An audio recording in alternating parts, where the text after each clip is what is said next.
1+r/100 का power n।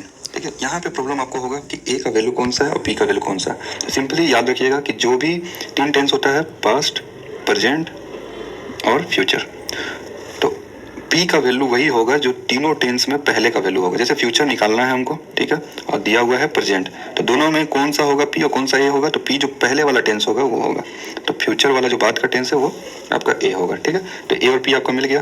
तो a आपको निकालना है, p 18,000 दिया हुआ है, और यहाँ पे प्रॉब्लम आपको होने वाला है क्वार्टरली फॉर 2 ईयर्स। तो क्वार्टरली मतलब हो गया 1/4, 2 ईयर्स मतलब सोचिए आपका 3 मंथ पे आपको करना होगा, 3 मंथ 4 बार, 1 साल में 4 बार, 2 साल में 8 बार, तो आपको 8 बार इंटरेस्ट पे करना है। तो 1+r रेट कितना दिया हुआ है, 8% ना, तो 8% रेट ऑफ इंटरेस्ट जो होता है वो पर एनम होता है, पर एनम होता है।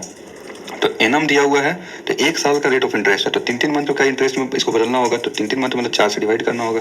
ठीक है, तो 2, तो यहाँ पे हो जाएगा रेट ऑफ इंटरेस्ट 2/100 का पावर एन कितना हो गया, तो 8 बार करना होगा। ठीक है, अब इसे सॉल्व करने में काफ़ी प्रॉब्लम होंगे आपको। ठीक है, तो देखिए यहाँ पे पावर 8 निकालना काफ़ी डिफिकल्ट है, तो सबसे बेस्ट है आपको इसके लिए बाइनोमियल थोड़ा पता होना चाहिए। तो बाइनोमियल क्या होता है, तो 1+x का पावर n का फॉर्मूला लिखना है, जहाँ पे x का वैल्यू <1 होना चाहिए। ठीक है, तो इसका फॉर्मूला होगा 1+nx plus n into n-1 का y factorial 2 into x square plus n into n-1 n-2 by 3 का factorial into x cube plus dot dot dot dot infinity तक जाएगा। ठीक, तो आपको जनरली देखिए मैक्सिमम आपको एक्स स्क्वायर तक में ही आपका आंसर मिल जाएगा। कॉम्पिटिटिव एग्जाम कौन सा कोई भी एग्जाम दीजिए, यहाँ तक का यूपीएससी का सीसेट भी अगर आप दे रहे हैं तो इससे ज़्यादा टफ क्वेश्चन नहीं पूछेगा आपसे। ठीक है, तो एक्स क्यूब जो हो गया आपका यहाँ से लेकर के नेग्लिजिबल माना जाएगा, क्योंकि एक्स का वैल्यू <1 है। यहाँ पे एक्स का वैल्यू क्या है, देखिए 2/100 है, एक्स का वैल्यू कितना है 2/100, तो 2/100 का क्यूब करेंगे तो वो लगभग नेग्लिजिबल माना जाएगा, तो वो जीरो, इसको समझ लीजिए। अब finally 1+nx plus n into n-1 by factorial 2 into x square, यहाँ तक में ही आपका आंसर आ जाएगा। ठीक है, अब बाहर में क्या दिया हुआ है 18,000 ऐसा दिया हुआ है, तो 1 से मल्टीप्लाई करेंगे तो 18,000 हो गया।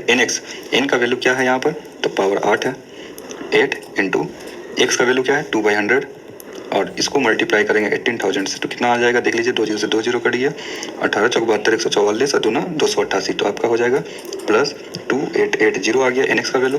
और तीसरा बस इसको निकालना है, तो n का वैल्यू दिया हुआ है 8, तो 8 इंटू 7 बाई 2 का फैक्टोरियल 2 और एक्स स्क्वायर, तो x यहाँ है 2/100, तो 2/100 इंटू 2/100। ठीक है, और 18,000 से मल्टीप्लाई भी करना होगा, तो 2 जीरो से 2 जीरो कट गया, 1 जीरो से 1 जीरो। ठीक है, 2 से 2, तो फिर आपको यहाँ पे 8 7 56, 7 दूना 14, 8 से 56 दूना 112 इंटू 18 हो गया, तो इसका दशमलव लगा दीजिए, तो 18 इंटू 11 कितना हो गया 18, तो अप्रॉक्स 200 ले लीजिए, कितना हो गया 0 8 8 10 का 0 8 54, 8 2 10 और 1 11 का 1 55, तो 21,080, तो 21,080 से थोड़ा सा ज़्यादा होना चाहिए, क्योंकि हम लोग वैल्यू यहाँ पे कम ले लेकर चल रहा है।